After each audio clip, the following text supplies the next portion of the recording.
All right, guys. So this is gonna be part 2 of first impressions of this vintage boombox. This is the Akai AJ-500FL. All right, and for this second part, I'm gonna show you how you can remove the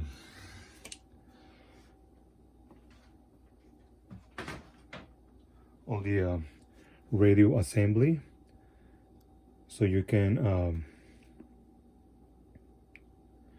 deoxide all the pots, you know, volume, bass, and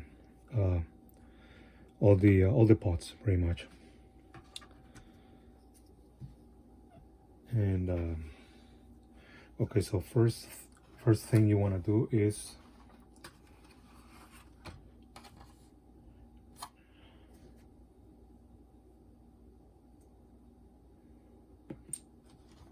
you're gonna remove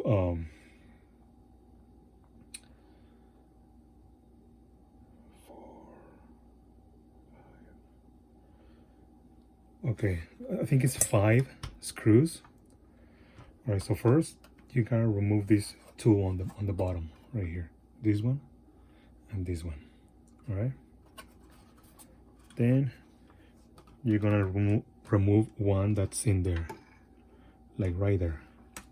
Okay, and then you're gonna remove this one. Wait, let me show you. There's like 3 screws right here. You're gonna remove this one right here. All right, the one on the bottom, and then you're gonna remove the antenna screw too. All right,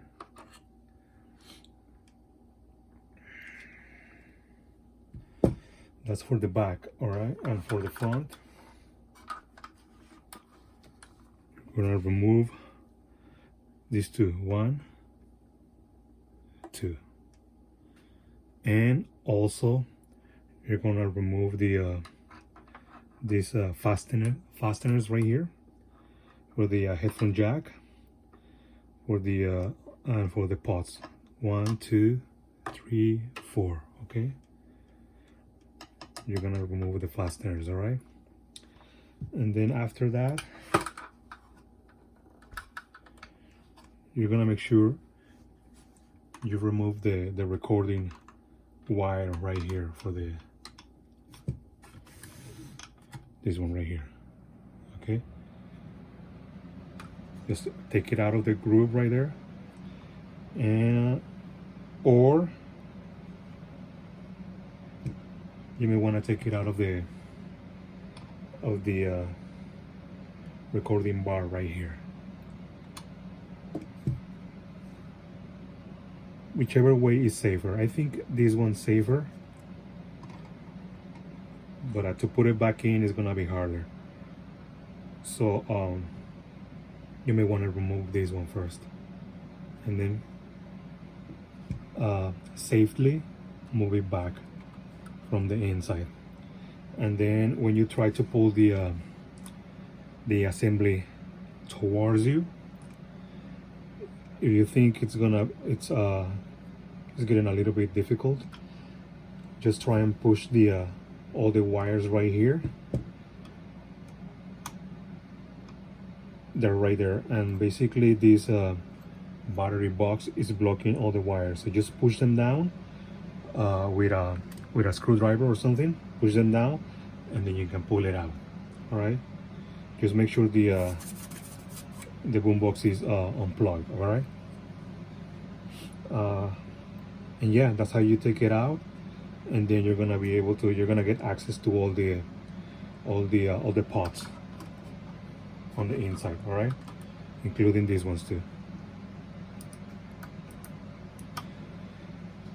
All right, and secondly, I was checking the cassette deck, and I think someone has been in this boombox before.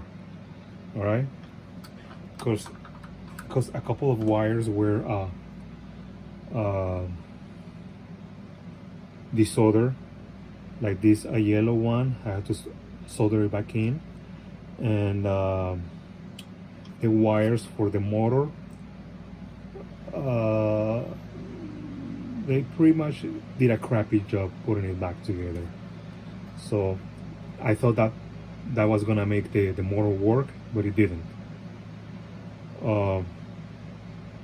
So yeah, it's gonna need a new motor, or something's wrong with some of the caps. Like, let me show you. There's these caps right here. I don't know if you can see them. They got some corrosion on them. It's probably like from 5 to 10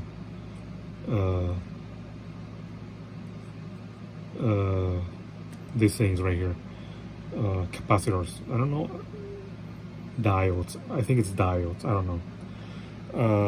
But yeah, maybe replacing those, it's gonna make the motor work. I'm gonna see if I can do that.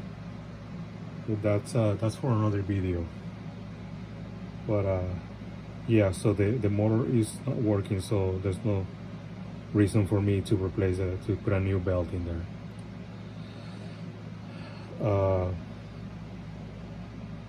So yeah, if I think of something else, I'll let you know in another video. For now, I'm gonna put it back together and see if the pots are working fine, the way they're supposed to work. Okay. Yeah, other than that, yeah, I think this is a nice boombox, and it's really loud. Oh, you know what, before I forget, let me show you the back cover.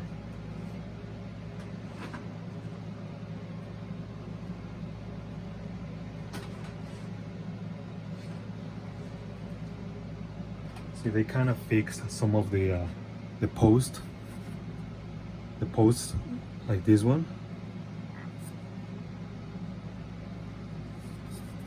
I mean, it's alright, you know. I think that's the only one, but on the front cover,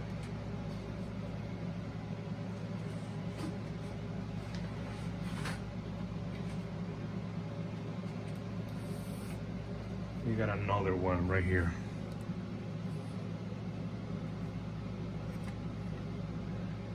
So yeah, it's alright. Speakers are in amazing condition though.